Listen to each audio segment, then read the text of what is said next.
Have you heard about the legend of Robert Johnson? Well, the story goes, in the early 1900s, Robert Johnson was obsessed with music and he had a strong ambition towards it, but according to the locals at the time, apparently he was really bad at it. In fact, he was horrible. Johnson disappeared and came back 18 months later, but this time, he was better. Better is an understatement. The guy was exceptional.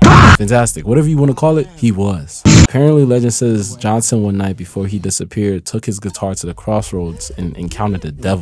The devil tuned Johnson's guitar in exchange for his soul, and he came back to Mississippi a musical genius. I don't believe in magic, ghosts, demons,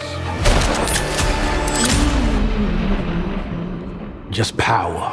Somebody please take me.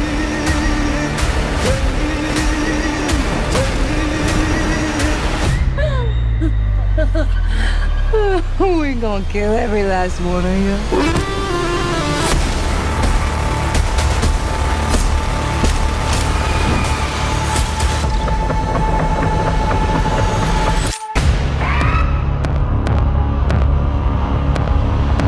Ryan Coogler takes heavy inspiration from Robert Johnson when it comes to Sam's story in the film, so if you haven't watched the film, you got all you needed to hear. Now click off this video because spoilers is near. Yeah, so Sinners came out and surprised everybody but me, because for me it was never a matter of if it would do good, but how. Now Sinners blends a lot of different genres together, but it's no surprise that it's a horror movie at heart. I would even like to take it one step further and call it a poetic horror story. To no surprise, this film is layered. Just go online, scroll on TikTok, and you'll see so many different interpretations. Some great ones, some really, really bad ones. But this is that type of film that has a clear story from point A to point C, but garners interesting amount of different interpretations. All that to say, yeah, Sinners is a good movie on the surface level. You can click off this video now, but if you want to dive deeper into what makes it such a great film, then stick around a little bit longer. Sinners is a clear point of view just how fast the night changes. Your best day could easily change to being the most horrific moments you will never forget. And when I say the horror in this film hurts, I mean it hurts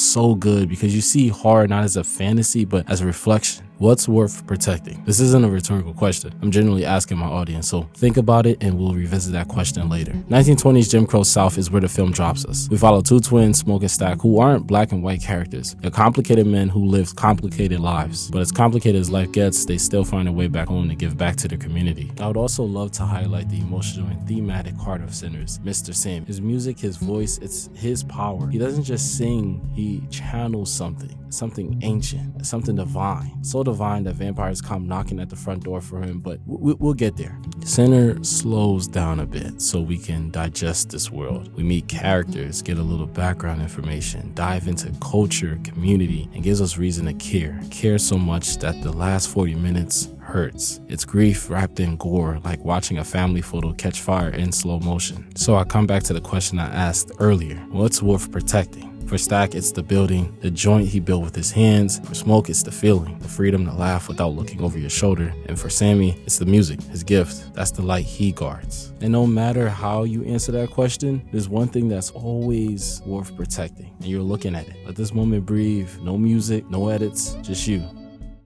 It ain't no surprise, bro. It's dangerous being gifted. That gift shines like a light, and light attracts everything. So now we have to discern, what do we let in? It's about consent, control, vulnerability. And just like the vampires and sinners, evil doesn't need to kick the door down. It just needs a yes. That's the scariest part. It won't take, it will convince. And once it's in, that thief will do what's best in his nature. Steal, kill, and destroy. Because that gift of yours, it's not just talent, it's purpose, buried right underneath the surface. Oh, boy.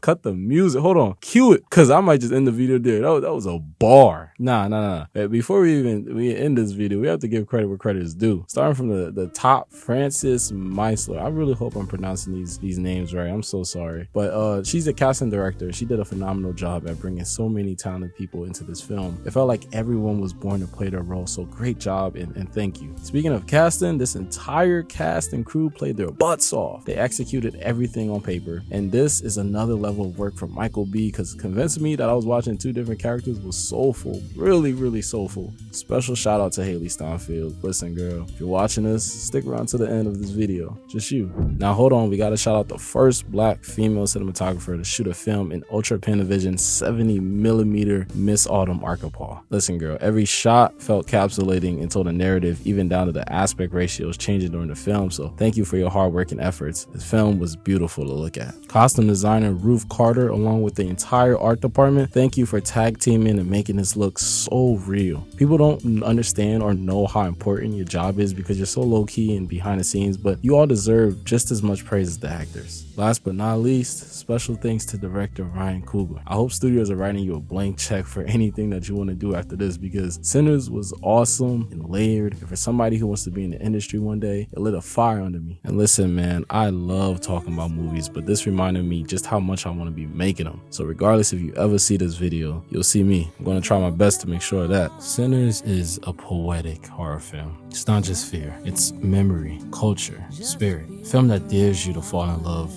just to mourn what's lost. Because the scariest thing isn't what's lurking in the dark, it's the beauty we'll never get back. The laughter that's gone, the light that used to fill the room, and maybe that's what makes it hurt so deeply. Not the blood, not the monsters, but the silence after the music fades. When you realize that was the last time you saw the sun. What's up, Bailey?